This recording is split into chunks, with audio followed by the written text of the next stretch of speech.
Hey guys, this is such a good turnout. I feel compelled to get a picture for Twitter, so can I get everyone to smile or say cheese or whatever you want to do? Happy New Year. 3, 2, 1.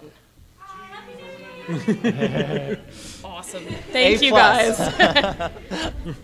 So welcome to the Good Writing in Games panel. So today we're going to bring our experience here as writers, as gamers, as game developers, just to talk about what makes writing in a game good, what makes it interesting. So first, I think we'll just go around and introduce ourselves. My name's Meg Eden. I teach creative writing at the University of Maryland, and my novel Post-High School Reality Quest is about a girl stuck in a text adventure game.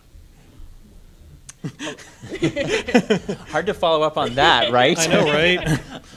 My name is Luke Johnston. I'm a student at the University of Maryland, and I'm a virtual reality developer. I've been a writer for a lot longer than I've been an engineer, so I found this to be an interesting combination of both my interests, and so I'm hoping to release Transcend VR. I have business cards right here, sometime this year. My name is Vincent Kuyat. I'm a game developer that has completed multiple Ludum Dares, which, if you don't know what that is, you have to make a video game in 48 hours by yourself from scratch. You can use like Game Maker or something to do it, but everything else has to be yourself. Particularly, I recently made on one of the recent Ludum Dares, I made Small World Online that tried to talk a little bit about addiction in video games through a text adventure. I've also made a board game at Global Game Jam that was hosted at MAGFest a couple years ago, which won the Best Mechanics Award from the judges at our location. And I've also been accepted to get a master's in game design at American University. So I think the best way to start this conversation is to point out the best written games we know. So what are some of your favorite well-written games and what makes them so good? With BioShock. Vince knows this one very well. Anything that BioShock, just because of the environment and how much time has obviously been put into creating something that immersive. You're talking about BioShock Original or Infinite? I like both of them, but Infinite mostly. Okay. Yeah. I actually don't know the ending for Infinite. I only know it for BioShock and the main twist ending in that one, which is real good, by the way. Yes. We'll save you the spoilers if anyone hasn't played, but you should play BioShock. It's fun.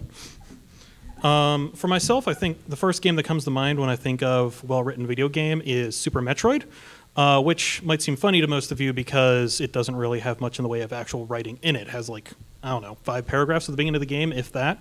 But I find the writing phenomenal by it conveying story through an absence of words. The ending of that game still gets me kind of emotional, honestly.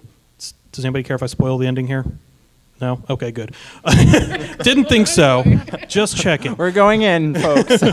When the baby Metroid realizes it's you after like attacking you and draining you down to 1 life, and then when it saves you from Mother Brain when you're about to be destroyed by her is just, and then dies saving you, is just amazing. And the feeling of anger and revenge that you want to take upon Mother Brain when you get the hyper beam at the end is something that hasn't been rivaled in, I don't know how many games I've felt that kind of emotion toward like a video game character. Yeah, like on that note, one of the first ones that comes to mind for me is Undertale, making us feel surprised and making us invested. Like it's our narrative as well, not just the characters that are going through it.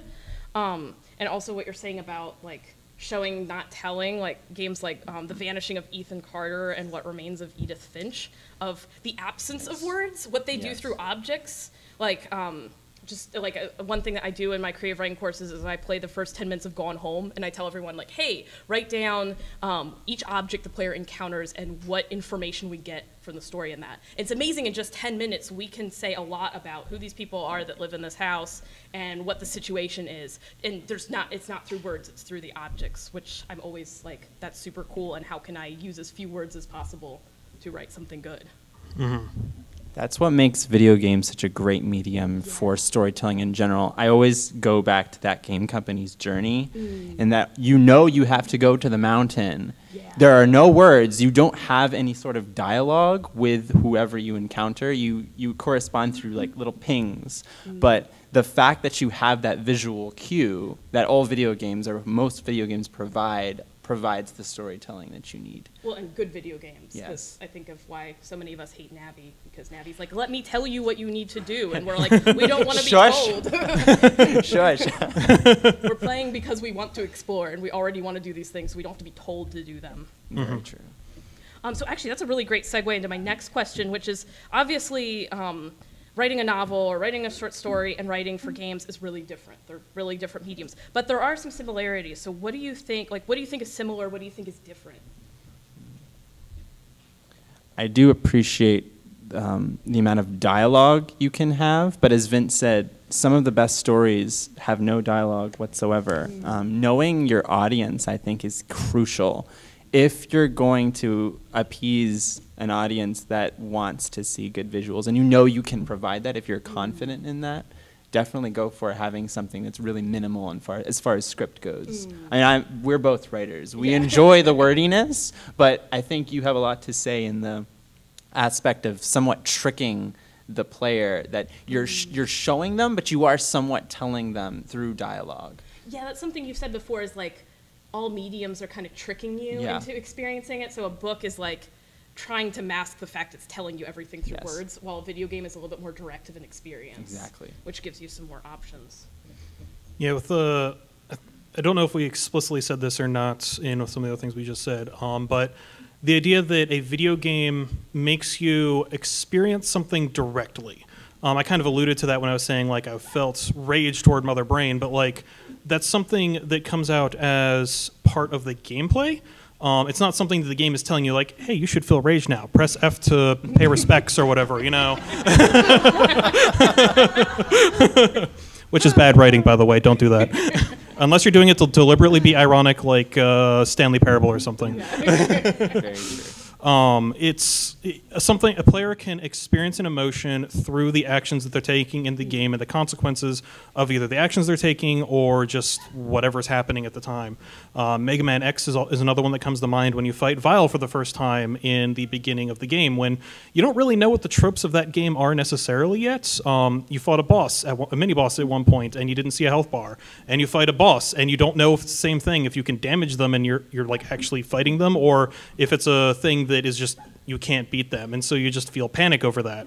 There's a lot of examples of that, I'm sure, but those are the, like, Super Metroid and Mega Man are two of the strongest ones in my mind for that. So that makes me think about level design in Mega Man 2. Do you have that sequelitis video by any chance?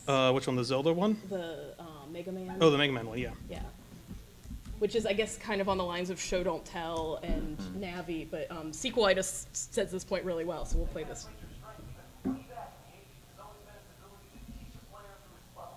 What's that? Anyone here? Can everyone hear that?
So I guess with that, like, we talked about objects being able to do work for you, but also the way you design a level, the mechanics you have, that can do so much work instead of having somebody shove down your throat what to do. But I think Vince and I have worked on designing games, and like we actually converted the first chapter of my book into an actual text adventure and an interactive game. And I think we realized through that experience that it's hard to not rely on somebody explaining things. It's hard to design something well that does the work for you. So it's understandable why people have the Mega Man, but it's not good writing. You don't know how many times we had to like yell at people to check their inventory or something similar like that. Yeah, because like when you're in the headspace of writing something or making a game or something, you know how the world works, you know what the rules are, and so you assume like everyone knows, like, oh, check your inventory. And maybe if you don't come from a tradition of text adventures or adventure games where that's a general mechanic, like we play tested with a lot of people that hadn't played those, so then they didn't really even think about the fact they had an inventory or that might be important. So Vince had to create ways for the text parser to naturally be like, hey, you should check your inventory, and maybe some less natural ways too. But. In this case, I'm the text parser, and I'm yelling at people to check their inventory very sassily. So on that note, so Luke, you have a novel that you are converting now into a game through Transcend. Could you talk a little bit about that process of translating a novel into a game, and what were the processes similar or different for creation? Sure. Well, essentially, I took all of the dialogue from the novel, chucked everything that was description, and had that as my basis. No. Well, what I did do was have voice actors speak the dialogue that I had written back in high school. I used the descriptions that came from my brain to design something using the Unity game engine. And having that dialogue, those sound files, I put that into the game engine, and that provided the basis for whatever animation or motion capture that I wanted to create using virtual reality. Exactly. So then I put that animation onto the model of the skeleton that I created, and that was basically how you create something in virtual reality. In essence, it was difficult knowing what was excessive. Like, what kind of dialogue did I need to throw away? Like, this is definitely telling. This isn't showing. I don't need to do this. That was probably the most difficult part, finding a way that wasn't like putting down the audience and saying, this is what you have to do. Open this door. Go down this hallway. How can I remove pointers or it's like extraneous dialogue without making the audience feel stupid? Yeah. I think that's always the challenge of how to guide, because that was something I think I realized with converting this into a text adventure, is a novel naturally has a path. You have to turn the page and read the next page. So you're guiding them inherently, but then with a game, there's a lot more autonomy where you are deciding what to do. And so we had to realize we had to guide our player without telling them where to go, but we had to design it in such a way that whatever they chose, we would be intentionally leading them in the way we wanted them to go. I remember with the test audiences, the audience would have the most interesting questions for Vince, like, why is this character choosing to do something like this? Why do they want to go into the bathroom at all? They just got out of the dance floor. They're excited. They're pumped. No. That's one thing I just thought of is when you're writing an interactive text adventure where there's somebody that's reading the text to somebody, so like Action Castle, Parsley Games, that sort of thing. It can actually be somewhat tricky to convey to a player what they need to do because you can't put an object in front of them that is very obviously the thing they need to do. Like if you're in a room and there's a locked door, obviously you need to go through the locked door. It's your only exit. If you're in Legend of Zelda and there's a giant mountain with fire and rings of smoke, you probably want to go there. when you're If it reading sounds text, dangerous, let's do it. yeah, Exactly. when you're just reading text to somebody, what's the cue? You know, it still has to be words, but it still has to be subtle enough to not go, Mega Man, those things will fall. Well, and I think you bringing up the mountain and stuff is really important because with writing or with games, you're persuading and you're directing. So you have to figure out you have to show your audience, like, which objects matter and which don't. So, like, with writing this and stuff, I had way too much fun creating an inventory that had all these, like, really weird-ass items in it that were kind of useless, but Vince and I were like, oh, for making text adventure, it'd be really fun to see what people do with a tampon or, like, a fake rose. And we did this at MagLabs, and people found really weird things to do with those objects. But we realized The crowd at MagLabs. Sadly, that stream is no longer available. But what was interesting is it made us realize when we play tested that lost direction, that people were so distracted by all the objects that they were like, I have no idea what I'm actually supposed to do. And when you lose that momentum, I know as a player in a game, when I have no idea what the frig to do, that's a great opportunity for me to take the game out and play something else because I feel frustrated and I don't feel engaged. So we had to really think about how do we direct what objects really matter and what objects will give momentum for them to the player to have an idea of, oh, maybe I should do this thing. But also, we still left them in. We just put it behind like an extra command so that people could have fun if they really wanted to. But the main items were made much more prominent so that there's only a few things to pay attention to because I know Meg has done work with psychology and working memory and whatnot, and people can only really remember like 7 plus or minus 2 things. It's like 2 to 5. Yeah, something like that. They can only keep that number of things in their head, so when you're trying to get them to remember all these different options, you really kind of need to narrow it down. Well, and especially, so I don't think we defined Parsley Games and Action Castle. If you guys can you raise your hand if you've like heard of Action Castle or you know what we're talking about? One person! Yeah! Yeah! So pretty much what it is it's a live action text adventure game. So somebody plays as the text parser and they're like, you are in a village, there is a fishing pole, exits are left. And then the audience is the player and they say like, go climb up a tree. And they're like, the parser's like, I'm sorry, I don't understand climb up a tree. And stuff like that. So it's a dialogue, it's an interaction. And what's interesting about that is, and I guess with text adventures in general, is you don't have a screen, you don't have visual object cues. So you're really having to create everything. And if you're doing it verbally, then there's this other challenge that you can't reference something visually of text. You can't reread it and be like, wait, what's in my inventory? It has to be said again. So there's that whole like retaining things in your memory component that's kind of complicated. So speaking of mediums, Luke, something that really interests me about your game is that you're using the Oculus Touch for it. So that medium is allowing you to do really cool things that other mediums maybe don't. So could you maybe give us some examples of cool things you were able to do with that medium for storytelling? The playtesters were a lot more terrified than I expected. Because they can't, like, take it off. You know? That thing is strapped on pretty tight. I think I had a lot more opportunities for immersion. Immersion. I know that's like the buzzword for VR, but Vince brought up the Legend of Zelda games, and I really use them as great examples because you don't have to follow the like required adventure in order to progress through the game or the level. You can explore. Yeah. And I think just going into VR and feeling immersed and having like some kind of castle or forest or any random location to get lost into, that's a great way to distract them in feeling like, I have to do this. And that makes them frustrated, as you said. Like they'll lose interest and they feel like, this is frustrating. I can't progress as fast as I anticipated. So if I feel like I can explore, I can relax, I can go into the game, I think that's a great opportunity for VR in general. Yeah, cool, good point. So Vince, with making Small World online, we talked about kind of show, don't tell through objects as something, but through a text adventure it's a little different, but you kind of merged the text adventure with objects. So could you talk a little bit about how you did that and like what work in storytelling those objects did? Yeah, sure.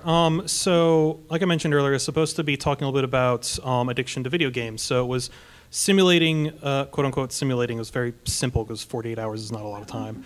Being in a text adventure kind of MMO like the old multi-user dungeon or MUD games. And as you interacted with the game, occasionally you would get notifications on your screen that were designed to look like Outlook notifications, messages from an iPhone, that sort of thing, of people being like, hey, looking forward to see you tonight at dinner, or a reminder for like, you know, go to mall with girlfriend or something like that. And if you continue to play and ignore those without logging out of the game, then eventually you'd get another notification telling you like, hey, we're super angry you didn't show up or something like that. It was all pretty simple, but it was supposed to be using things that we're used to encountering in daily life as like reminders, people talking to us, whatever, in order to tell a story without having a ream of dialogue telling you like, hey, you're supposed to do this on this day and this on this day and this on this day, or explaining why you're doing that or whatever. It brings about that like a natural feeling of like, oh, I need to like log out because I need to do this or something along that, or face the consequences. And the longer you played and the more you ignored, like the worse things got, and to a point of like girlfriend breaks up with you, family's super mad at you, that sort of thing. So it uses everyday objects to convey a story, even though the main interface for the game is a text adventure. It merges like stuff outside of a text adventure, graphics and stuff outside of that. Very cool. Before we move on, was there anything you guys wanted to mention that we haven't talked about yet? You're good. I don't think so. Okay. I think I'm good. So when it comes to this idea, I guess something that we're talking about that I think is the general moral is that often less writing is more. And so I wondered if you could pull up that sequelitis video of Zelda, which I think we've kind of pointed this out, but I think he does a really great job of explaining the idea that as players, we already come in with something we want to do, and as the ones writing the story, we want to hone in and harness that instead of opposing it. So. This kind of misdirection of like what you should care about in Zelda that really bugs me about Ocarina. Like, let's take its story for example. Ocarina's story provides you with context to your quest.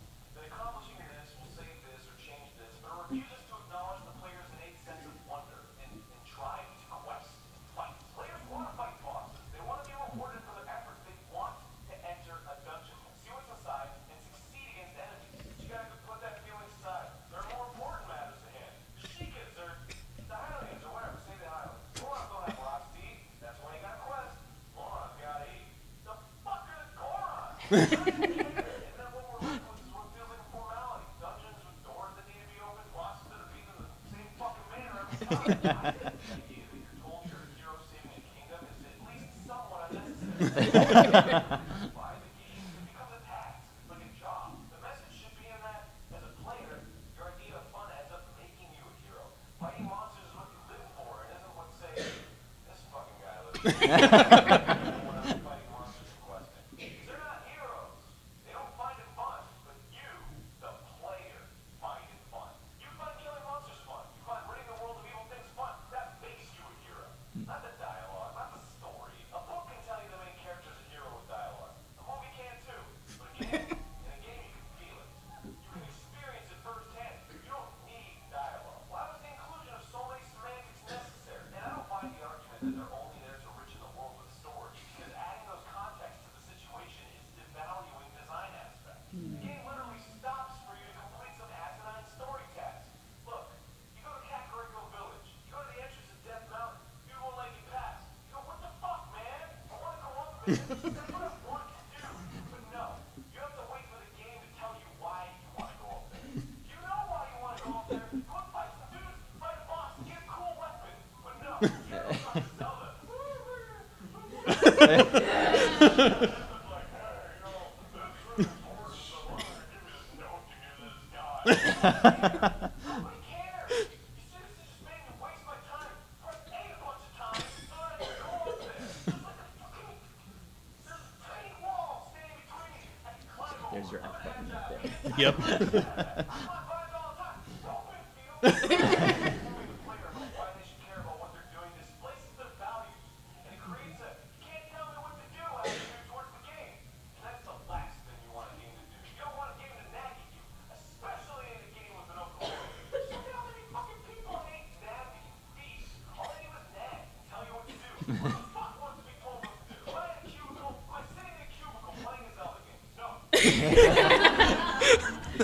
So actually something that just came to mind with watching that, of the idea of the game making you frustrated, makes me think of Icy, which we were playing recently, where it almost like takes advantage of that frustration, where like every time the narrator tells you to do something, like our instinct was just instantly, oh, do the opposite thing that the narrator tells you, and it allows you to, and it plays with that, but it was kind of interesting. Do you have any thoughts on that?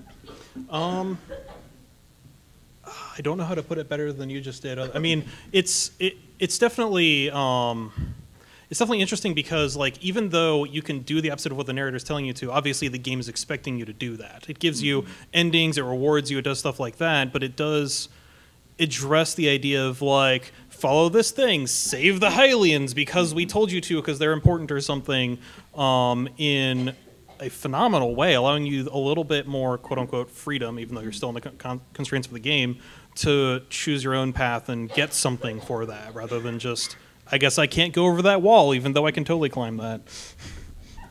You are really developing trust with your player. Like, if your player doesn't trust you, the developer, then they're going to be, I want to break these rules.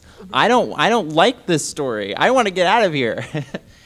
It is like that, yeah. Yeah, and I think of writing, whether it's in games or books, there's some argument or some act of persuading to engage them to continue. Like, if I'm writing a book, I'm hoping that you're going to be engaged and persuaded on the first page to want to keep reading. And there's that contract of trust, like you're saying, that you'll trust me as a narrator, that I'm going to tell you something interesting enough that's worth your time. And I think likewise with a game, they're persuading you to follow what's going on in the game. And if I'm pressing A bunch of times and I'm like, come on, let's just get to the point. It feels like games are like that now, where like the first half hour you don't expect to actually play the game, and it's like you have to go through like the boot camp training and dialogue. And games used to be instantaneous. Actually, on that note, can you pull up Brutal Moose?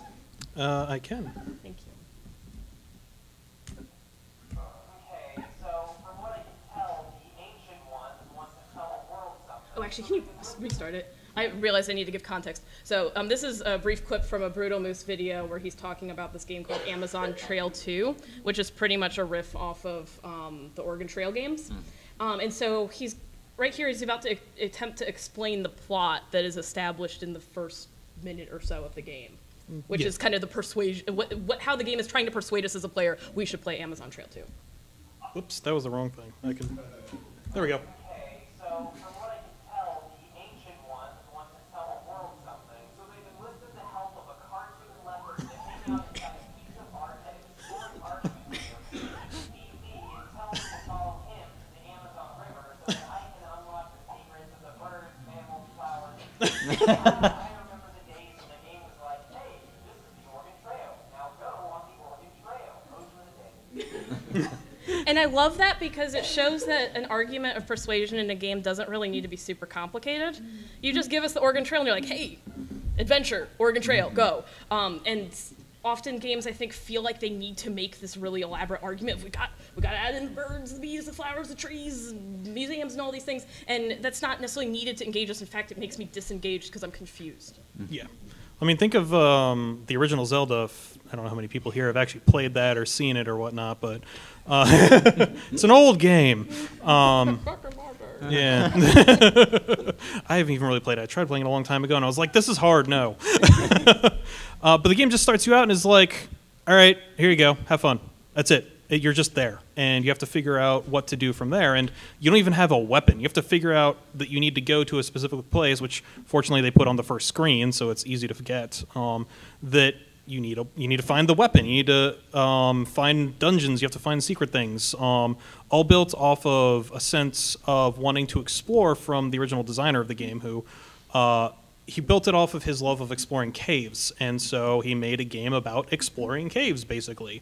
And there's story attached to that, if you read, like, the manual, I guess. But you had to go read the manual. If you just start the game, you're just a green dude, and then you get a weapon. Or maybe you don't. I don't know. Depends on if you're trying to speed run the game with really weird constraints. It's funny you bring up that version of Amazon Trail because it's a quote-unquote educational game. Yeah. So in a sense, you have to have employ your instincts as a third grader or a fourth grader. Like, I don't like that guy. I don't want him to be my guide because he acts pretty selfish. It's like, you look terrible. I think you should get some rest. And then you stop on the banks. Actually, it's interesting you bring it up that there is an education game set in a fantastical, weird world of confusing stuff trying to teach you everyday normal things. Remotely South America? South America, but with magical blue mists. Well, I guess there's a whole other aspect for an education game, like attempting to persuade you in a certain direction, to educate. There's a goal, as opposed to just play. Knowing your audience or belittling your audience in that case. You have the mind of a 3rd and 4th grader. Yeah. We're going to treat you as such. Yeah. And I love that you mentioned with Zelda exploration and Shigeru Miyamoto's idea of exploration, because I think the best games allow you to really explore. Like, personally, that's why I love walking simulators, is because they just allow me, they throw me in an environment. I mean, good walking simulators. There's a lot of really crappy ones. But they throw me into a world where I feel like I'm a kid again, exploring a place, and I'm like, ooh, what's this? I get to poke all these things and discover something. And good walking simulators have very few words, so that you're really just interacting with that environment and making the connections yourself. And I'm realizing as I'm saying this is kind of spoilers. Tonight at 8:30, I think. 8:30. We're doing a walking simulator argument / panel. Are they games? Come find out. Yeah, so it will involve Vince and I sassing a lot. But we'll talk a lot about why I like walking simulators and why he doesn't. So if that's a topic that interests you with storytelling and writing, you should check that out. I have a question for you, actually, Meg, because I think we've talked a little bit about this before. You've talked about showing story through objects and objects being super important and not having too much writing or whatever. I believe we played or watched a game recently that was basically purely objects, and it kind of went, I think you said it felt like it went too far in one direction. What do you... Edith Finch? Or? Was it Edith Finch? I don't remember which game it was, but what do you think about the idea of a game being basically purely objects and no writing? Can you take that too far? Or... like, do you have to have a balance? Like, what do you think about that? So I can answer. So my first reaction to that is I attempted to do that for a novel. I'll get your question in just a sec. I attempted this in a novel because I was getting really excited by walking simulators, and I was like, can I write a novel that's purely objects? So I just had like screenshots of texts and emails, Snapchats, and at a certain point, I realized that didn't fully work, and people were commenting, like when I sent it to agents and editors, they were like, I can't fully connect with the character until later on when I felt forced that I had to start doing journal entries and stuff like that. So I think in the novel medium, you have to have some pure narration. And I would say probably with games too, because I think if you look at things like Gone Home, they've got like the audio tapes, so you're having some direct narration, and then also with Edith Finch, you pick up these objects, and then that character from that room explains some of their story. So I think we end up falling on that because we realize that objects purely cannot do all the work we want them to, but they can do a lot of work for you. Okay, yeah, the book that you were writing was the one I was thinking of, not a game. Sorry. So I've seen some hands for questions, so maybe let's open up to that. Yeah. It's not necessarily a question, but it's more of a revelation, I guess. Yeah. You guys are talking about having to try something competitive for the first time. Dark Souls seems to be like right up your guys' alley as far as storytelling. Yes. I love Dark Souls. Yes, it was talked about that. The fact that you can choose the storytelling. It's not forced down your face of like, well, you've got to hear this lecture on what happened with this lore to continue, but there are opportunities to discover that lore. Here's this mostly burnt scrap of paper that has 3 words on it in a language you don't know. Good luck. Approximately the storytelling of Dark Souls. Yeah, great point. Thank you. King's Secret Ramp sometimes narrates to you, but like that's 2 sentences. Well, I'm pretty sure most of the story of Dark Souls has been deciphered from the text from boss souls and like unique weapons or something. So most of the storyline comes from really deep inspection into like 2 sentences from a boss. Yeah, so just going off of that, what are your thoughts on gamifying the story? How the story not being there, like on the surface, but making the players have to seek it out, compile it together. And with Dark Souls, it was a community effort. So you play game outside of the game itself. Piecing it together. Obviously, it's incredibly difficult to do, but what are your thoughts on that? I personally love that because I think when we retain a story, it's because we were a participant in that story. So like Pokemon, like will always have a place in my heart because I was the hero and I have memories of things I did, which is a little different than what you're saying, but it's still the sense of like I had to put things together and create the story, and there were aha moments for me. So I think that it's awesome when that happens, and I like an example I'm kind of thinking of is FNAF, where there's all this like lore in the game that's not really there, but you have to come outside in the community and kind of make these theories. Is that kind of what you're talking about? Yeah, I mean, in Dark Souls, it's literally just, it's really confusing. Oh yeah. 3,000 people all working. Yeah. Yeah. I personally think that is actually kind of phenomenal if done right, like Dark Souls, because Dark Souls itself by itself is a good game. You can appreciate it and enjoy it without having to seek out a story. So in that case, it's well balanced because you can still enjoy the game and maybe enjoy like the little bit of story it throws at you. Maybe a little confused though, but you can probably go a bit too far where maybe the story is kind of like necessary to playing the game in some way, or you just won't be able to enjoy it without knowing the story. And if they then make it super obtuse and hard to figure out without 3,000 people coming together to decipher 2 sentences on a burnt scrap of paper, then maybe you just made a bad game. That's a good point. There's a balance of how obtuse it should be, because I think you should be hunting. It shouldn't be in your face obvious, but if it's too obtuse, then it like disengages you. Yeah, but it really brings together a really cool community where you can actually theorize and think about something, and that's something that I realize I've kind of lost when watching, say, TV shows. I don't really feel a desire to theorize about stuff because I know it's just going to get explained, but with something like Dark Souls or FNAF, like we would actually talk about FNAF 6 a whole lot when we watched somebody play through it, of like, man, there's all these interesting elements in how they relate to these other things, and what does this mean? I think it means this, and brings out really cool discussion between us, the entire community at large. Personally, I think FNAF 6 goes a little too far to being obtuse, just relying on the fact that it's the FNAF series, so it's not really super great of a game, but yeah. It's like you, as the player, set off Chekhov's gun in the video game. Yeah. But you don't necessarily have to. You don't have to release it. But yeah, but you're right. In other media, it's kind of like, oh, you are definitely going to see to the end of Chekhov's gun. Yeah. Great point. This kind of does remind me of when I first started playing the Elder Scrolls series, where the developers have, I guess I'll put it at borrow when I can't speak for like the earlier games.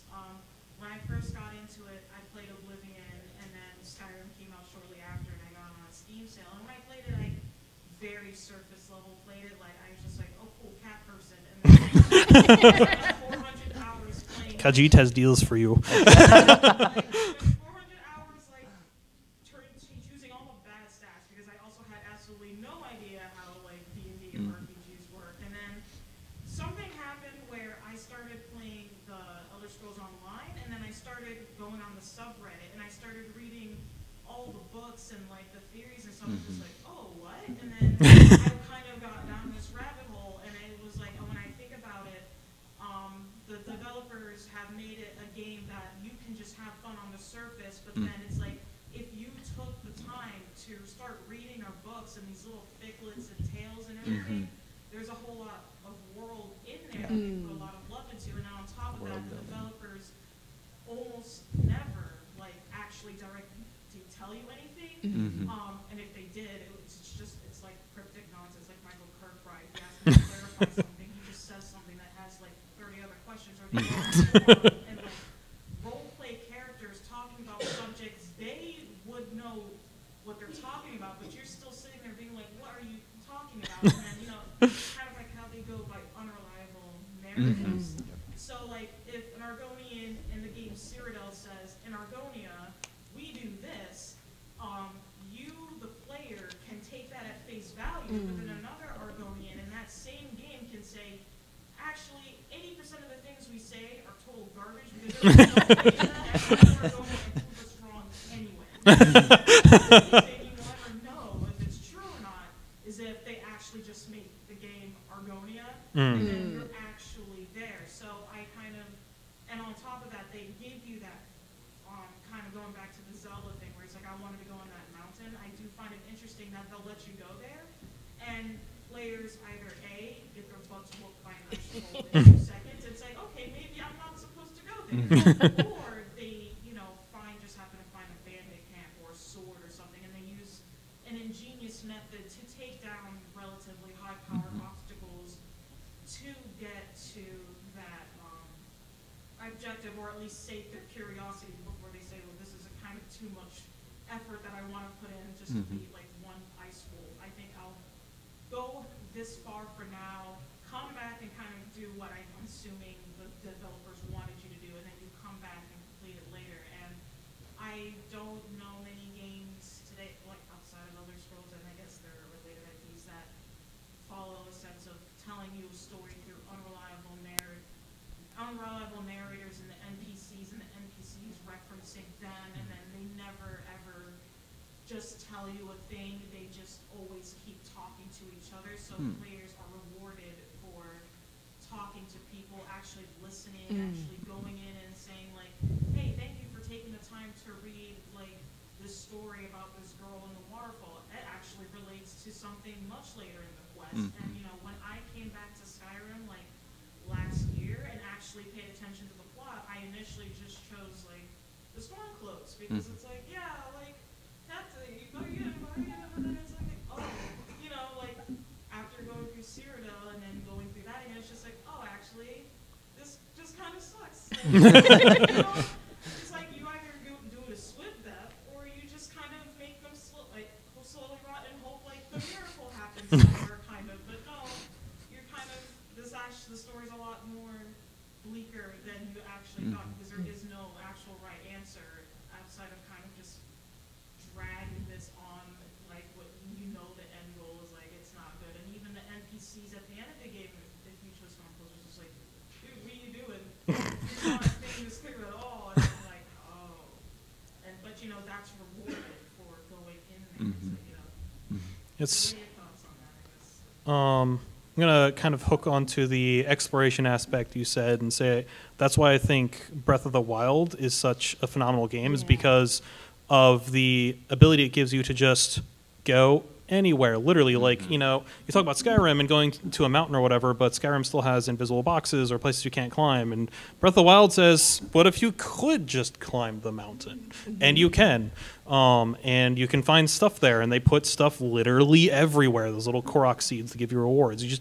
Everything has stuff on it. And the design of that game is phenomenal in how they use like shapes to indicate things, places you want to go, and heights of different things to indicate importance of stuff, and just that is phenomenal. Very true.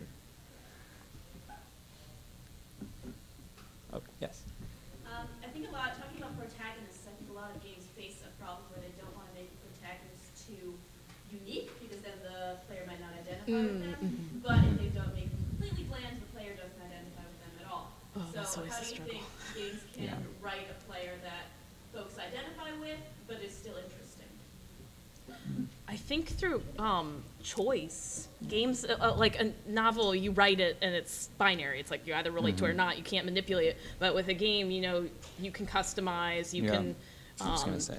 You can make options and choices that allow you to make a character more relatable to yourself. Exactly. Which might risk the blandness. Maybe there's not much written, and it's like you just make these choices. But I found that pretty instantly, like if I'm playing Fire Emblem Awakening and I create my own character, even just physically creating them, I relate to them pretty instantly, even if the writing's pretty bland. What do you guys think? Yeah, choice somewhat made me think of, like you mentioned Pokemon earlier and how it was your journey. Like that game, Pokemon was really unique at the time because it had just had so many options for how you yourself went on the journey, and the character wasn't super well defined, so you could kind of self-insert. So you could be like, I want to use this Pokemon because this Pokemon's cool, or this Pokemon's cute, or this Pokemon's strong, and so you could build your team, and you would identify with your team, and so that would give you, I don't know what the word I'm looking for, like almost a relationship with the game in a way, like a relationship with the character, with the Pokemon you have, and you have like specific stories you bring with. Actually, that's actually a good point. You have stories built inside of the framework of the game. Pokemon allows you to build a story because odd things can sometimes happen that make a certain Pokemon unique. Like maybe this Pokemon gets more critical hits or has a critical hit in like specific moments, or maybe they always have a critical hit happen to them in a specific moment. So you like associate a kind of character or personality with that Pokemon. And create a narrative. Yeah. And similarly, in a game like XCOM, where you can create these soldiers, particularly the recent XCOM that was came out, where you can actually customize them, narratives can be created from that. One YouTuber, Total Biscuit, calls them war stories, where he had a war story of 2 characters he built based off of his real-life friends who were engaged at the time, and they would constantly save each other's butts. Like, in-game, they would just somehow that happened where one would be in trouble and the other would save their butt.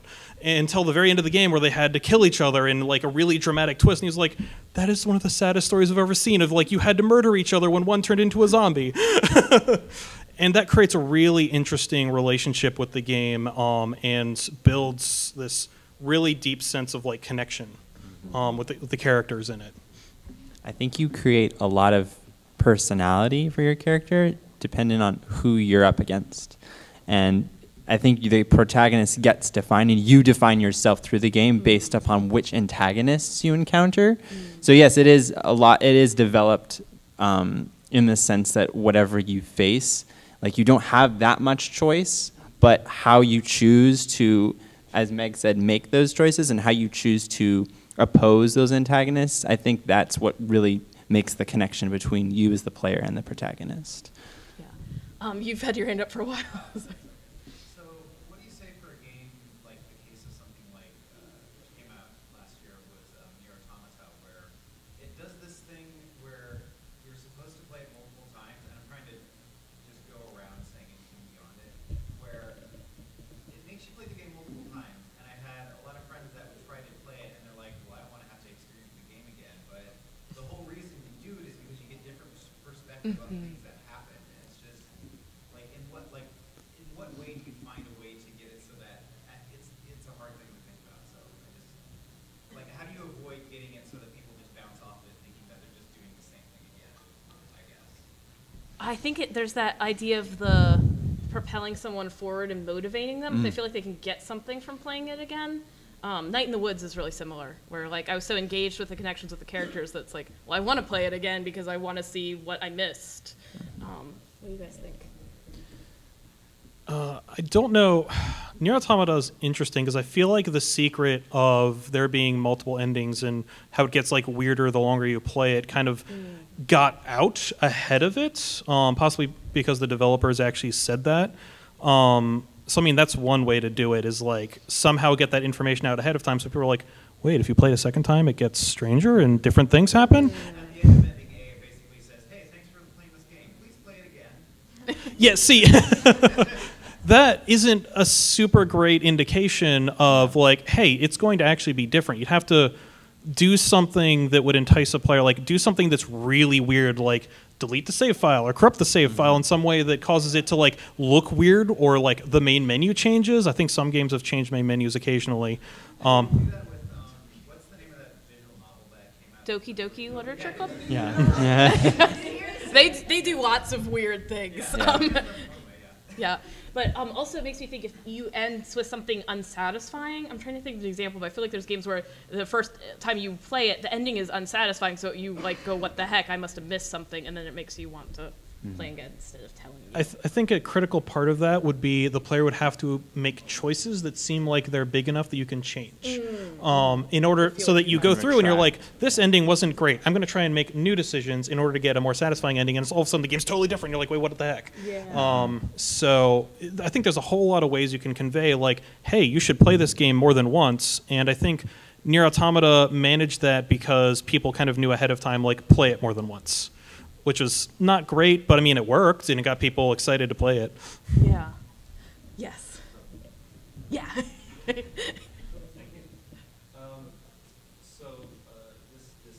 dichotomy that you're talking about between the, I guess you would call it like a sort of meta game that the player plays with the creator of the game for control of the narrative. Yeah. It's a very interesting concept. Have you ever played the Stanley Parable? Yes. Yes. That's one that we think of a lot. Yeah. It seems like the kind of game that I ought to play after attending this panel. Well, and if that idea interests you, that's really what my novel is, not to like shamelessly pitch, but I mean, it's all a dialogue between the player and the text parser, and the player wanting control of her own life, and the text parser being like, exits are these, and she's like, no, I want to take another exit. So it was actually very much inspired by Stanley Parable and that fight for control. So I love how you said that. That was really great. And like, to elaborate on that point with Stanley Parable, you've got, you know, the default ending. Yeah. That just essentially mocks the player, giving the narrator too much power. Then you have, what is it? It's like the blue or lure ending. It's the one where you end up getting dragged into. Maybe I shouldn't give it away. I think somebody's plugging their ears, maybe not. Dragged into some other interesting places before it just sort of drops you out into this void space, and the narrator just abandons you. At which point you just wander around for a while until the game just mercifully ends for you. You have nothing to do because at that point you've removed so much story from the game. Yeah. The narrator's completely gone. That you're, as the player, have really no idea what you're doing, just walking around through an empty office corridor. Yeah. Yeah, games with a kind of metagame are so much fun in my opinion. Icy, I don't know if Undertale technically qualifies as that. It's something that's being done more now, because Yeah. we have the trope of a narrator and obedience to the narrator, Yeah. so now it's like, well, why Yeah, not? Doki Doki Literature Club, Yeah. Hot Off a Boyfriend almost, but that's sort of like a real story. Yeah. Soda Drinker Pro has a weird meta thing going on, which is really weird and interesting. Yes. So, going off what you said about, like, you know, Pokemon and characters. Pokemon is a game where it has such a cast of colorful characters, but also a lot of, you know, exploration. It lets you do a lot of that. But it's really, how would you keep a balance? Because not all games can do that. Yeah. Keep a balance between that large, you know, Legend of Zelda-esque exploration and that story that gives you those characters. Because I feel like typically when you go too much on one side, you end up having to sacrifice the other. How do you keep Yeah. that balance? Oh, I feel like we could do a whole panel Yeah. on that. I think the short answer is it's not easy, and I think you have to decide what your goals are for a game. As someone mentioned earlier, like having that huge backstory to Skyrim, if you're interested enough in the story to go and investigate further, I think having that done first and foremost before you set out to develop the game, and then incorporate that story, I think is important. Because if you're making things up as you go, that's fine. But if you are trying to have an interesting story, having something expansive with a lot of world building is great to have as backup. So I want to say something real quick about that because I recently learned, read I guess an article about this, that Western and Eastern developers have very different opinions on this. American developers have a story first and attach gameplay mechanics to it. Japanese developers tend to have gameplay and attach a story to it. Nintendo in particular will not okay a game purely based off of its story. Like, they're not going to be like, we're going to make another Kid Icarus game. They find mechanics and say, this would work with Kid Icarus. It's probably great with that whatever new console is coming up next. Yeah, pretty much. But I mean, it's a different way of thinking. But I think it can work at times. Like Splatoon has a really weird, dark backstory that's like post-apocalyptic squids take over the world. But I mean, they didn't come up with that from the start. They attached it later on after they were like, this game is fun. And it doesn't interfere with the gameplay. Yeah. I can jump into Splatoon pretty much instantly and start inking things. But there are opportunities for me to explore additional lines of narrative. And that makes me think also of Dark Souls, what we talked about, where there are opportunities to go further into the lore, but it's not going to stop your gameplay.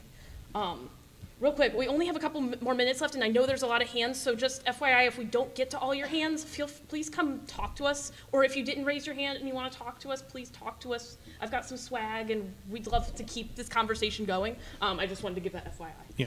Yeah, your hand's been there for a while, yeah. What do you guys think about a game that does all of its story in the size of a game like Overwatch? That's a good question. I'm biased because I like Overwatch. But I do I do find that an interesting approach, because I guess the way they wanted to do that is they literally just wanted to make a good FPS and then kind of attach story to it. And that, it's created a very interesting fan base, people who really like individual characters, and a lot of that comes based off of the personalities for each character as they're playing, not necessarily because of the cutscenes that they have made like outside of the game.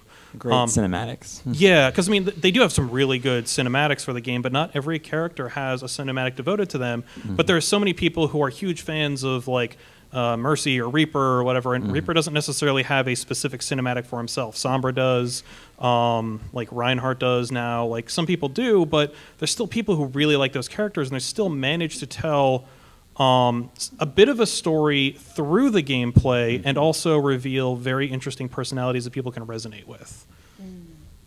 And then expand upon that with extra stuff outside of the game.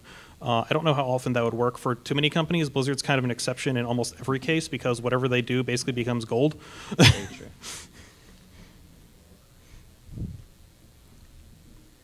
Yes.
So, especially with let's see, with BioShock Infinite, you have your Vox boxes, and not only is that a great way to show like the kind of technology in that game, but yeah, if you're interested, you can pick up and listen to whoever is talking on the other end or whoever's been recorded. But yeah, I think just having those kind of items lying around, you don't necessarily need to interact with them. But if you are intrigued enough with this world, you have the opportunity to do so. I think that's important. I guess I didn't quite hear which game you mentioned that was happening in, but Is it? Final Fantasy 12. Final Fantasy 12, okay. But it makes me think of something like Mass Effect, where there is an incredibly rich backstory to everything that's just hidden inside of a menu somewhere. Much like Skyrim, which has a whole bunch of stuff hidden all over the place, or ESO, which has a whole bunch of stuff hidden all over the place. That can totally work, but I think something like that usually needs to be supplemental. With Dark Souls, the story's kind of supplemental. That extra stuff in Skyrim supplemental. The stuff in Mass Effect is supplemental. It should not be core story because then a player just gets confused. I think original BioShock kind of puts core story inside of the audio dialogue you can get, the recordings or whatever, and that may not be the best idea just because maybe players don't find all of it, but it can work, and it was unique at the time, so players were like scouring for them and they weren't tired of them yet. But that can work, but I think it really needs to come down to optional stuff or like fleshing something out rather than being a part of the core. When I'd say objects are more memorable than exposition pretty much all the time. I have a background in poetry, and Ezra Pound says that the natural object's always the adequate symbol. And so I think if you give a player an object, they're going to remember that a lot more than exposition. I am so sorry, guys in the back. Okay, blue shirt. We're talking about meta games. Yeah. What do you think about I Want to Be the Guy? Because that's a game I really feel like it's you versus the developer in a much more, much more than here's the challenge, pass it. It's like here's the challenge, but there's a now I get in the mind of the developer what is going to happen in the screen when I do X, Y, Z, and how do I diffuse a potential situation. Yeah, that one is interesting because I haven't played it. I've seen some people play it or some playthroughs. And one of the things that stuck out to me from what somebody said at one point is once you understand how the world works, it all makes sense. Because before that point, everything makes no sense. You're just walking along and all of a sudden an apple hits you and you die. And you're just sort of like, what the heck? Come on. But that's a really interesting take on a meta game where it's like the developer is trying to kind of take you down in all these really weird ways. And you have to understand how they're thinking of taking you down in order to progress without rote memorization, which... Yeah, because like, the apple falls, and then you get a little big, you think, oh, I can jump over this one, and then it falls up. Exactly. But later on, there's one where I realized, you know what, this one, it doesn't look like it's going to fall down, or it's probably going to fall sideways. Let me avoid that, and I never got it. Because I was able to beat the developer. Yeah. And this sort of metagame Which is... playing with, me, an active participant, and him having just made a thing. Yeah, so the antagonist isn't the end boss of the game, it's literally the developer. Which is phenomenal design, by the way, that a developer can do something that seems so random, but once you get it, it makes sense. That is good design. And that's good, I don't know if I'd necessarily call it writing, but it's good design at least. Good metagame. In the back. Yeah. Okay, so I want to touch on when the person who went recently brought up Nier and multiple playthroughs. So it's not about Nier. I don't know if you played, Zero Escape, that version of it. 9 hours, 9 hours, 9 version. 999, yeah. Oh, 999, yeah. It's also got DLR and then recently Zero Time Limit. Please don't do any spoilers. I keep meaning to play that game, but I have so many. I won't touch on it because I think everyone here should play it. Yes. But essentially what those games do is play with multiple playthroughs as you have to do it. Yeah. You can't even understand the full story without playing through some of them. The first one I think maybe there's only a couple required, but Virtue's Last Reward, maybe 20 times. Oof. But it's not a giant 40-hour game, it's a couple hours. But it's like a really choose your own adventure where you're making all these very significant choices that can't be undone. And they completely color your experience the rest of the you learn stories that you simply can't even know in other places unless you make certain choices. And you don't need a guide either. It's a simple just, okay, you kind of have to check that one off. You have to go off, it's not a list, but you know what you're doing. And the developer is kind of playing with you in a sense, because you can tell it's very meta. And Yeah. if you play all the games, and if you're like me who was waiting for the third game, the developer really plays with his fans and what they're thinking of these characters in the story. And I won't say anything deeper, but I don't see a lot of games that play with this idea of required multiple playthroughs. And so I was excited when I saw that Nier Automata did it. I was like, okay, good.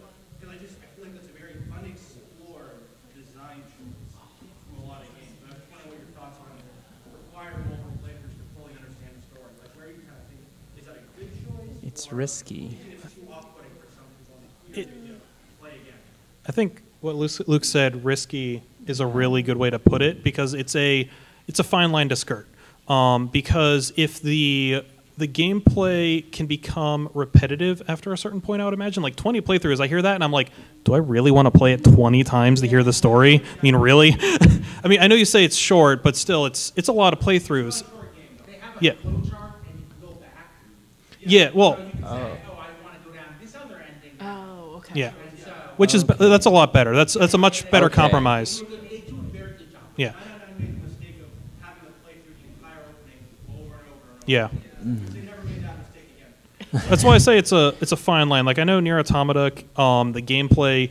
I don't know if that's just the game. I don't know a whole lot about it, but I know like the game can change drastically on playthroughs, which makes it not that you're playing literally the same game over again. It's something new.